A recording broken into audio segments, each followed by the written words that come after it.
कि भारतीय संस्कृति और सभ्यता से जुड़ा हुआ ईंट उद्योग है और जिसका एक बहुत पुराना इतिहास है। और ये सीजनल कुटीर उद्योग है जिसमें करोड़ों लोग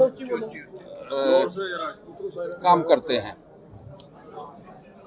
सरकार की नीति पर्यावरण को लेकर के और जीएसटी को लेकर के जो 1% वाला स्लैब था उसको 6% और 5 वाले स्लैब को 12% कर दिया गया है। और जो कोयला 7,000 रुपये का रेट था उसको 25 से 30,000 रुपये के रेट में भट्टा मालिक को लेना पड़ा। तो बढ़ी हुई जीएसटी और जो लाल ईंट की खपत है उसको कम कर दिया गया है। इसी को लेकर के ऑल इंडिया फेडरेशन जो संपूर्ण देश में 1.5 लाख भट्टे हैं उनकी प्रतिनिधि संस्था है। और आज का जो बैठक का आयोजन है पंजाब ब्रिकलेन एसोसिएशन के द्वारा किया गया है। जब तक हमारी सरकार मांग पूरी नहीं कर लेगी तब तक हम अपने ईंट भट्टों का संचालन बंद रखेंगे। अभी हाल ही में पंजाब के सीएम जो मान साहब ने बोला था कि झारखंड में अपनी उनकी कोयले की अपनी खान, तो उस पर लगता है कि कोयले की इसका रेट बढ़ाने का क्या उनका अभिप्राय क्या है? देखिए, जो प्रांतीय सरकार हैं उनकी अपनी समस्याओं का निदान कर सकते हैं, लेकिन हमारी 2-3 समस्याएं वो भारत सरकार से हैं। जो जीएसटी का मुद्दा है वो हम आपके माध्यम से चाहेंगे, जो आपने प्रश्न भी किया, तो माननीय मुख्यमंत्री जी कोयले के संबंध में भी भारत सरकार को लिखें तो पंजाब के लिए कोयले का बढ़ाया जाए, उसकी जो सीमा है कोयला मंत्री के द्वारा उसको बढ़ाया जाए।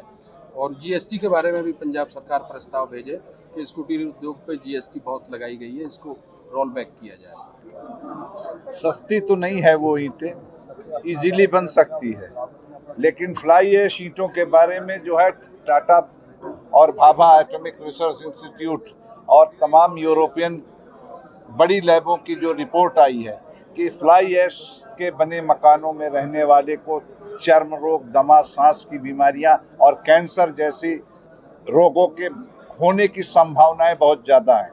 इसलिए तमाम बिल्डर जो फ्लाई ऐश ईंट सरकार की बाध्यता के कारण लगा रहे थे, उन लोगों ने भी वापस से लाल ईंटें लगानी शुरू कर दी। और आपको बतावें कि काशी के अंदर एक प्लांट लगा हुआ है जहां से इंग्लैंड, ऑस्ट्रेलिया और तमाम यूरोपीय देशों में लाल ईंटें जो है एक्सपोर्ट की जा रही हैं, क्योंकि वो सारा प्रयोग करके उन्होंने जान लिया कि लाल ईंटों का कोई विकल्प नहीं है और इसके मकानों में रहने में ठंड और गर्म दोनों ही वातावरण में ये ज़्यादा बेहतर सहायक होती है। केंद्र सरकार किसी व्यक्ति विशेष को फायदा पहुंचाने के लिए ईंटों का ज़्यादा और आपको रोका जा रहा है कि वो भट्टे कम हो।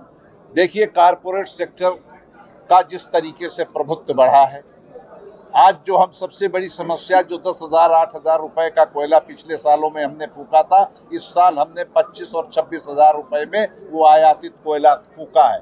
और पूरा देश जान रहा है कि जो है आयातित कोयला जो है अडानी पोर्ट पर अडानी जी ही ला रहे हैं और उस कोयले को लेने की बाध्यता राज्य सरकारों को भी बिजली घरों और दूसरे उसमें की जा रही है, जिस पर कुछ मुख्यमंत्रियों ने आपत्ति भी जताई कि इस तरीके की बाध्यता हम पर न थोपी जाए। और उसी की मार ये उद्योग भी आज इस साल हम झेल रहा है।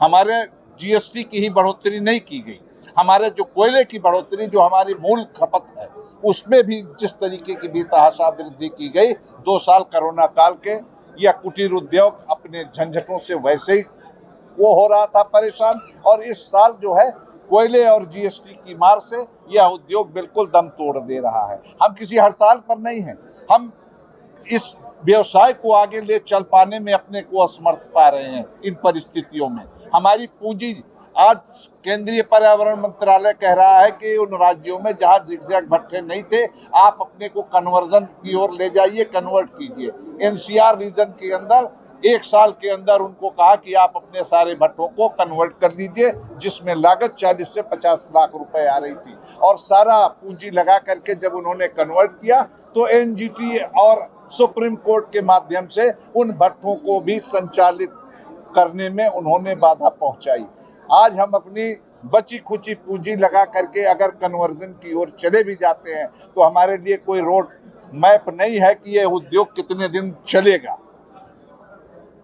तो ऐसी स्थिति में इस कुटीर उद्योग के पीछे जो कारपोरेट लोग लगे हैं वो तमाम तरीके के NGOs के माध्यम से और तमाम दूसरे माध्यमों से इसके ऊपर हमले करते चले आ रहे हैं। वो हमले इस समय ज्यादा तेज हो गए। धन्यवाद। अगला अंतिम राय क्या ली जाएगी, क्या अगला कदम हो सकता है इस पूरे देश के अंदर आज इस समय भट्टे वाले अपने उद्योग को बंद किए हुए हैं। आने वाले समय में हमने अपने जनप्रतिनिधियों से सबसे संपर्क करके अपनी परेशानी बताई है और बंद कमरे में हर जनप्रतिनिधि इस बात को स्वीकार करता है कि इतने ज्यादा लोगों को रोजगार देने वाला देश में दूसरा कोई उद्योग नहीं है। 1.5 लाख भट्टों में 3 करोड़ लोगों को सीधा रोजगार मिलता है। इतना बड़ा रोजगार देने वाला कोई दूसरा व्यवसाय नहीं है और आपकी मांगे सब जायज है। वित्त राज्य मंत्री जो भारत सरकार के हैं, सितंबर में जब पिछली साल हमारे ऊपर जो है इस कर की वृद्धि की गई थी, उनसे उनके महाराजगंज उत्तर प्रदेश के आवास पर जब हम मिले थे, उन्होंने भी इस बात को स्वीकार किया कि ये अब वृद्धि ज्यादा हुई है और इसके पक्ष में हम नहीं थे। लेकिन सरकार के वित्त मंत्री हैं, इसलिए वह सरकार के फैसलों के खिलाफ तो जा नहीं सकते। उन्होंने कहा कि अपने अपने राज्यों से GST काउंसिल को पुनर्विचार के लिए भिजवाएं। आप लोगों के ईंटों की हड़ताल से आगे आने वाले दिनों में रेट भी बढ़ जाएंगे? नहीं, रेट बढ़ने की तो मैं कोई गारंटी नहीं ले सकता। ईंटों की अनुपलब्धता होगी। हमारा अपने लोगों से ये वो अनुरोध है कि आम आदमी के लिए ईंटों को बचा कर रखिए, सरकारी कामों में ईंटों की सप्लाई को निश्चित रूप से रोक दीजिए। साढ़े अज की मीटिंग जो केंद्र सरकार ने साढ़े ते 5% तो 12% GST लाई है ते कोले दे रेटां 'च बेशुमार वाधा ਉਹਦੇ ਲਈ ਅਸੀਂ मीटिंग की है, जिस दे विच साडे अज ऑल इंडिया तो सारे साडे एसोसीएशन के अहुदेदार आए ने। यूपी के प्रधान साहब, ऑल इंडिया जनरल सैकटरी साहब ते साडे हरियाणे के प्रधान ते होर साडे स्टेटां के अहुदेदार इत्थे आए ने। ते असीं अज ये मीटिंग इस लिए बुलाई आ भी असीं पिछे भी असीं अपनी 23 जून ਨੂੰ ਜਿਹੜੀ ऑल इंडिया की हड़ताल की सीटां बारे असीं बिल्कुल भट्ठे नहीं चलावांगे।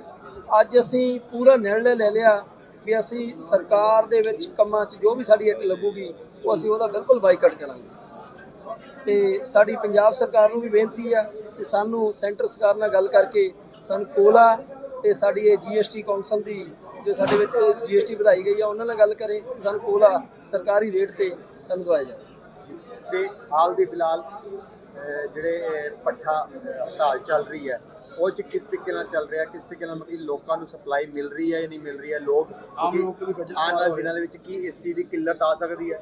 ਆਮ ਲੋਕ ਤਾਂ ਪਹਿਲਾਂ ਹੀ ਖੱਜਲ ਖੁਆਰ ਹੋ ਰਿਹਾ ਜੀ। ਪੰਜਾਬ ਦੇ ਵਿੱਚ ਤਾਂ ਰੇਤਾ ਨਹੀਂ ਮਿਲ ਰਿਹਾ, ਬਜਰੀ ਨਹੀਂ ਮਿਲ ਰਹੀ, ਇੱਟਾਂ ਅਸੀਂ ਦੇ ਰਹੇ ਹਾਂ, ਸਾਡਾ ਕੋਈ ਮਕਸਦ ਨਹੀਂ ਇੱਟਾਂ ਨੂੰ ਮਹਿੰਗੀਆਂ ਕਰਨ ਦਾ, ਅਸੀਂ ਇੱਟਾਂ ਉਸੇ ਭਾਅ ਵੇਚ ਰਹੇ ਹਾਂ। ਲੇਕਿਨ ਇਸੇ ਤਰ੍ਹਾਂ ਦੇ ਹੱਲ ਰਿਹਾ ਜੀ ਅਗਰ ਅਸੀਂ ਪੱਠੇ ਨਹੀਂ ਚਲਾਵਾਂਗੇ, ਇੱਟ ਪੱਠਿਆਂ ਤੇ ਹੋਣੀ ਨਹੀਂ ਔਰ ਨਾ ਇਹ ਰੇਟ ਰਹਿਣੇ ਆ, ਰੇਟ ਵੀ ਜ਼ਿਆਦਾ ਹੋ ਜਾਊਗਾ ਤੇ ਆਮ ਬੋਝ ਪਬਲਿਕ ਤੇ ਪਵੇਗਾ। ਸਰਕਾਰ ਦੇ ਖਿਲਾਫ ਕੀ ਕੀਤਾ ਜਾ ਰਿਹਾ ਹੈ? ਸਰਕਾਰ ਸਾਡਾ ਰੋਸ ਕੇਂਦਰ ਸਰਕਾਰ ਨਾਲ, ਜਿਹੜੇ ਕਾਰਪੋਰੇਟ ਘਰਾਣਿਆਂ ਨੂੰ ਸਾਡਾ ਕੋਲਾ ਜੋ 2-3 ਵੱਡੇ ਘਰਾਣੇ ਆ ਉਹੀ ਕੋਲਾ ਸਾਡਾ ਇਹ ਉਹਨਾਂ ਕੋਲੇ ਆ 8000 ਤੋਂ 25000 ਰੁਪਏ ਕੋਲਾ ਹੋ ਗਿਆ ਤੇ 5% ਤੋਂ ਵੱਧ ਕੇ GST ਜਿਹੜੀ ਸਾਡੀ 12% ਕਰਤੀ। ਉਹਦੇ ਲਈ ਪੂਰੇ ਹਿੰਦੁਸਤਾਨ ਦੇ ਵਿੱਚ ਅਸੀਂ ਪੱਠਿਆਂ ਦੀ ਹੜਤਾਲ ਕੀਤੀ। ਸਰਕਾਰ ਵੀ ਕੀਤਾ ਜਾ ਸਰਕਾਰੀ ਅਦਾਰੇ ਦਾ ਹੈ ਜੀ, ਬਾਈਕਾਟ ਵੀ ਕਰ ਰਹੇ ਸਰਕਾਰੀ ਅਦਾਰੇ? ਅਸੀਂ ਬਾਈਕਾਟ ਕਰ ਰਹੇ ਹਾਂ। ਅਸੀਂ ਇੱਟਾਂ ਅਗਲੇ ਆਉਣ ਵਾਲੇ ਦਿਨਾਂ 'ਚ ਆਪਣੀ ਮੀਟਿੰਗ ਕਰਕੇ ਅਸੀਂ ਸਰਕਾਰ ਨੂੰ ਇੱਟਾਂ ਕਿਸੇ ਵੀ ਸਰਕਾਰੀ ਕੰਮ 'ਚ ਲੱਗੂ ਅਸੀਂ ਬਾਈਕਾਟ ਕਰਾਂਗੇ ਔਰ ਆਉਣ ਵਾਲੇ ਟਾਈਮ 'ਚ ਅਸੀਂ ਆਪਣੀ ਪੱਕੀ ਐਡ ਦੀ ਸੇਲ ਵੀ ਜੋ ਸਾਡੇ ਕੋਲ ਪਈ ਆ ਬੰਦ ਕਰਾਂਗੇ।